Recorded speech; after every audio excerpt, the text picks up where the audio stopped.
Yes, welcome to the Jamaica Young Police channel. To our loyal viewers and subscribers, at the channel we are a group of law-abiding citizens who believe in the rule of law and respect the rights of every citizen, but not the ones who do not subscribe to such behavior. We do believe in and support preemptive strikes because it saves lives. That is a logical conclusion because preemptive strikes save lives and prevent the further loss of lives. We are all about saving lives on this channel. We at this channel aid criminals, their financiers, their supporters, enablers, and the likes with a passion, and we do not want them over here. Yes, let us repeat ourselves. We do not want any criminal supporters over here. Please, we do not want your views, your subscriptions, your likes, or your comments. Please go elsewhere where the red carpet is waiting for you. Over here, we want you, the criminal supporters, enablers, financiers, and all the likes, to go to prison or madness. Let me repeat myself. We at the Jamaica Young Police channel, we do not want the criminal supporters and their circle over here. We want you to go to prison or madden. Moving on to our video. Yes, if you're looking at the LCD right now, looking at that man, he's no longer among the land of the living. He's at the departure lounge. Yes, the departure lounge. Although we love Madden, but not in this case for this man, because this man is a politician of the PNP LGBTQ plus party. But before he became a PNP LGBTQ plus supporter and then elected as councillor, Ainsley Parkins was a JLP LGBTQ plus member. Yeah, he was a Labourite before becoming a PNP councillor. And so what happened today now? Boy, he was killed. Yeah, he was killed by one of his friends.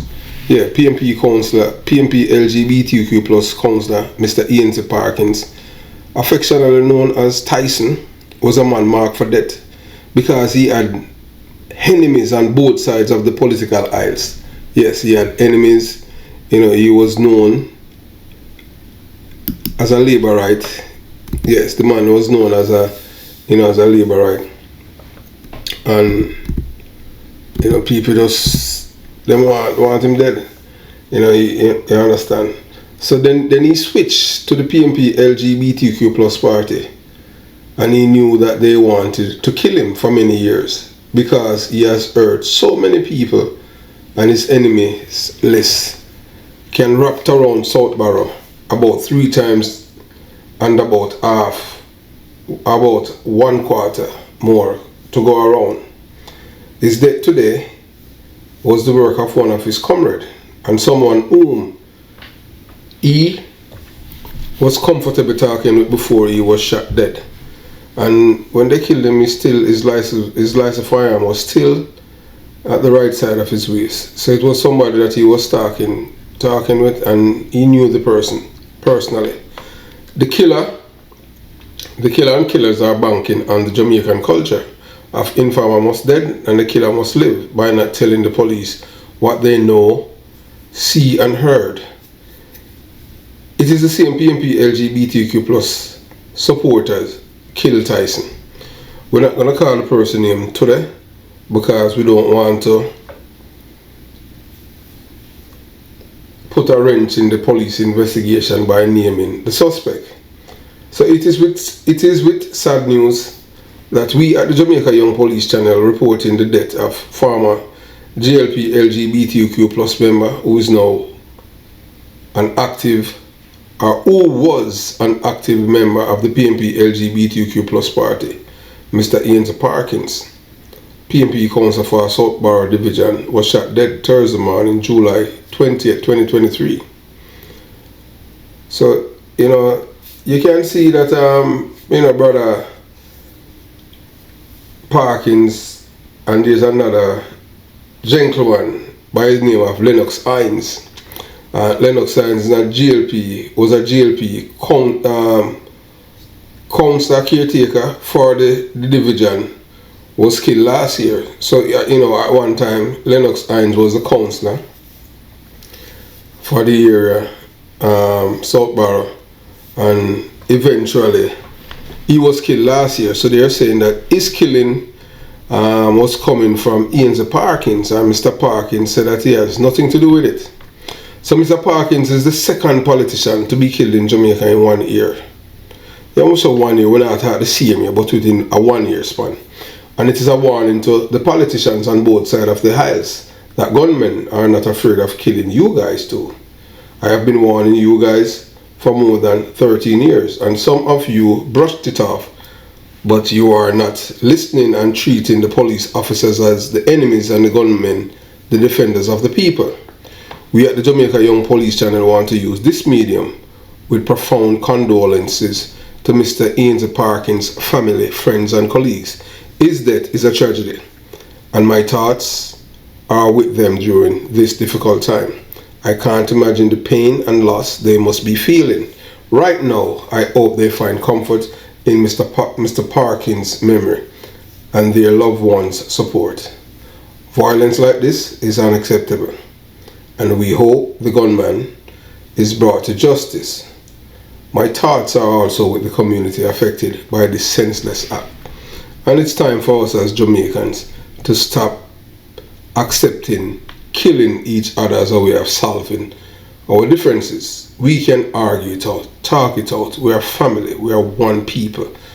When you kill someone, you kill a dream. You kill someone from they reach their full potential and enjoying life. You're not the giver of life. The police say they have found no evidence at the moment to suggest that Thursday morning shooting death of Ainsley Parkins, a PNP National Party LGBTQ plus councillor for the Southborough Division, is linked to last year's murder of Mr. Lennox Hines, a Jamaica Labour Party LGBTQ plus councillor caretaker for the division. Parkins was shot dead sometime after 9 a.m. on Laurel Road in Southborough. One man who claimed to be an eyewitness told the Observer Online that Parkins was overseeing a debushing project in the area when a man disguised in a vest as one clipping the foliage is approach his parked vehicle and fire bullets in rapid succession. That means shot them was bam bam bam bam bam. That's when it means rapid succession. So he was rushed to the Spanish Town Hospital where he was pronounced dead. But based on the the video that we had seen, he was killed on the scene. He died right there on the spot. So Dr. Peter Phillips, Mark Golden, Bruce Golden and other politicians who have voted for the Indicom Act, including the current Prime Minister, how do you feel tonight? I hope that you guys can sleep. Do you remember last week when I said that the member of Parliament for Westmoreland, Moreland Wilson, was threatened by 3 men last week and he wanted to forgive them? And I told the audience that Mr. Moreland is a criminal supporter, an enabler, and some people were saying that I am a PNP because I wanted Mr. Moreland out. But remember that the men that threatened Mr. Moreland, they are PNP. So if I am PNP and Mr. Moreland is Labourite, and I am saying that Mr. Moreland is a criminal supporter, and the people who threaten Mr. Moreland are PNP, that is kind of mind-boggling for any normal person. Mr. Moreland is Labourite, and I said that he's a criminal supporter because he wants to forgive them, and I want the people who threaten him to go to jail and in prison. How am I a PNP supporter? I am not a PNP, so I'm for justice. I don't believe in cutting criminals any slacks. And based on what happened last week, so these criminals, and they realized that they killed Lennox Hines last year, nothing happened. So they're just testing the waters. So we continue the journey.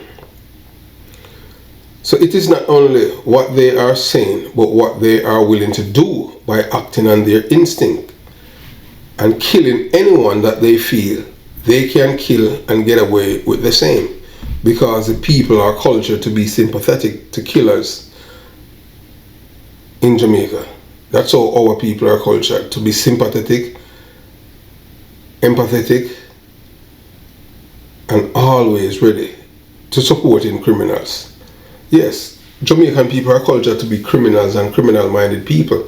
And the reason why I'm saying that, Remember, you know, it's going 3 weeks now since 8 men has escaped from the Black River police station lockup, and to date the police haven't caught one.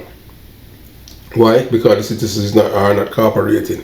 Because the people were cultured to be criminal minded. So that is the reason why. I remember when I was a police officer, even when I was at you know, I remember at one time some men escaped from, you know, from GP, and in the rain it was like a, you know, a little hurricane, and trust me, you know, within hours, you know, we were able to, in unspeed, to, you know, do the necessary and get, you know, and get rid of a few of them, because they came to our area and the same criminals did not want them there, so they're gonna give them up. So that's how it is. You understand? So, you know, that was a signal to the criminal that, look, you know, not because you're a criminal, once you escape from prison or anyway, you don't come to Cockburn Pen, because we're going to give you up to the police. You understand? So that's how it is. But to date, nothing. So we'll continue the journey. So Deputy Commissioner of Police Fitzroy Bailey, you know, have said that we have assembled a top level team headed by the CIB, that is Criminal Investigation Branch Headquarters, and the Major Investigation Division, to lead on this investigation. And he says, I am appealing to members of the public who may have seen or heard anything to call 311 or 811 with any information you have to support this investigation.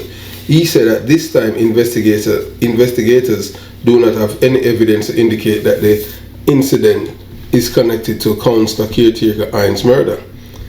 In May 2022, Hines was shot and killed on Marcus Garvey Drive, Kingston 11, in rush hour traffic. And the killers them get away. If I was at Unspeed then, when that happened, you know, if they had, you know, the team like, you know, Bobby and, you know, them the boy that get knocked, because we were on the bike, we were mobile, you understand? And we were like during peak hour and traffic, yes, we lurks, and you understand, because we know the little hiding spot them off hide, so that anytime the criminal departs, as them come out, we can just zap them, you know, you understand, because that's how it is, you know.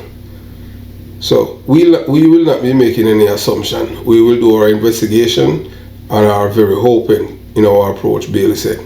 He added that he's unaware of any gang war in the area. We are appealing to the residents. We normally get support from the public, so we assume that the public, who are responsible citizens, will tell us what they know. We have to protect the citizens and reassure the citizens. Whatever we must do to ensure this community citizens are reassured will be done. If there is a need for additional deployment, then that will be done, and we will use our assessment to see that we need to do, Bailey said. In the meantime, residents who spoke, you know, with one of the media house in Jamaica at the scene, remember the late councillor as being a controversial and express mixed view about his legacy in the division. He always keeps the place clean, because you see the grass right here, he cuts it up. But he's a very controversial man, one man said. If you no PMP and him have farm work, then you nah get it. A pure badness in push, he added, while speculating the incident to be some reprisal because of the number of enemies Parkins had gathered. However, in an earlier report, a source described Parkins as one of the best councillors in Portmore who tried to root out violence producers who are not his supporters. And we at the Jamaica Young Police Channel love informers, as informers must live and gunmen must die even in their sleep. So what the residents are saying that, yeah, Mr. Parkins, him get rid of criminal, but I criminal him from the labor right side. PMP LGBTQ criminal gunman, him not give them up, so him protect them. But the other one him give them up. So that's what the people are saying. So he was one of the best councillors in Portmore. Never tolerated the gunmen and gave information to the police on their activities consistently, the source said, but only gunmen who are from the opposing sides and not from his orbit. He is used to seeing many known gunmen in the area. The Indicom Act has been criticized for making it more difficult for the police to do their job and creating a climate of fear and distrust between police and the public. This is a severe problem. Yeah, it's a serious problem and it needs to be addressed. However, I do not believe the Indicom Act is the sole cause of the increase in violence in Jamaica, because the people in Jamaica disobey the laws and act out in any way they feel, and there is no accountability. The days when politicians feel untouchable is over, and it's a thing of the past, and there is no way for them to catch and cage the monster they have fed for many years. Other factors contribute to crime in Jamaica, and it is not poverty, inequality, and a lack of opportunity, but the right to kill another human being. The killer has an updated status and puts them on a pedestal as being wicked, heartless, and cold. To be a loving person in Jamaica is to be weak. The Indicom Act is just one piece of the puzzle, and it is not the only thing that needs to be done to address the problem. So it was yesterday I would do something about the Indicom Act to show you how Christopher Dudu's work was and is the most powerful criminal ever seen in Jamaica, because this man was a criminal and was able to pass the Indicom Act in Parliament overwhelmingly by both political parties, the PNP and the GLP LGBTQ plus party, when Bruce Golding was Prime Minister. And the PNP wanted that act like for 17 years and they could not get it. And Dudus was able to give them that act because of the extradition of him to the United States of America. So that's a one very powerful criminal. So I just hope that Bruce Golding, Peter Phillips, Mark Golding, and Andrew Golding, so I hope you can sleep tonight. 2 politicians have been killed, 2 councillors. So it's just a tip, and that is just a warning to you guys, because I don't think that, one of you, I told you guys before, that this is going to happen, and they're going to kill a member of Parliament. Not 1, not 2, not 3. Because these criminals, they have no respect for the law, rule of law. Because they are criminals. And they do believe, just like the way that you've seen them last week, had threatened the member of Parliament in Westmoreland. You think that their threat is just light? If they did not have guns, they would not be threatening the member of Parliament. Remember, the politicians are the one who pass laws, So if these criminals are not respectful of the politicians, that goes to show you that Jamaica is on the spiraling, going down to the abyss. And when you reach the abyss, you cannot come up, because it's like a suction. It just suck you in. And they're the one that contribute to all of these problems in Jamaica. You understand? So the government needs to take the comprehensive approach to crime prevention. We have seen they invested in social programs, provided economic opportunities, and strengthened the rule of law. It also means working with the police to reform the Indicom Act and to ensure the police officers are held accountable for their actions but not being prosecuted. Statements are supposed to be voluntary. No one in the world, only in Jamaica, where a police officer is forced to give a statement. I serve when I was a police officer, that's why I tell a man that Edward Seaga is the best Prime Minister ever. When Edward Seaga was Prime Minister, even after he left, a statement was a voluntary thing by a police officer. You could not go to jail for not writing a statement, but thanks to the criminals, you see, as time changes and things that were taboo, not anymore. You understand? So everything is changing only for the worse, not for the better. So that's where we're at right now, because the criminals are winning. The man that shot and killed Ainsley Parkins, that man, if he's ill, he doesn't have to give a statement by law. But the police officer who held him, arrest him, will have to give a statement by law, and if he doesn't, he'll be arrested and charged and end up with a criminal conviction. So I thank God for the year when I was born and when I joined the police force. You understand? So that's why we forever, say that Blind Aga is the best Prime Minister ever, because he had respect for the rule of law and for his police officers. The government of Jamaica should take every step to make Jamaica safer for everyone. In the meantime, I urge everyone to remain calm and to cooperate with the authorities. The worst thing we can do is give in to fear and violence. We must work together. Yes, we must work together to build a safer Jamaica for all. The Indicom Act was a gift to the killer and killers and a handcuff on the Jamaican police officers. Nice going, Mr. and Mrs. PMP LGBTQ+ and JLP LGBTQ+ politician who thought that you were hurting the police force, and now look what's happening when you pass the Indicom Act. The worst is yet to come. Stand by, all of you, because none of you are safe. Not one of you politicians are safe from these gunmen guns. Have yourself a beautiful day. Jamaica Young Police Channel out.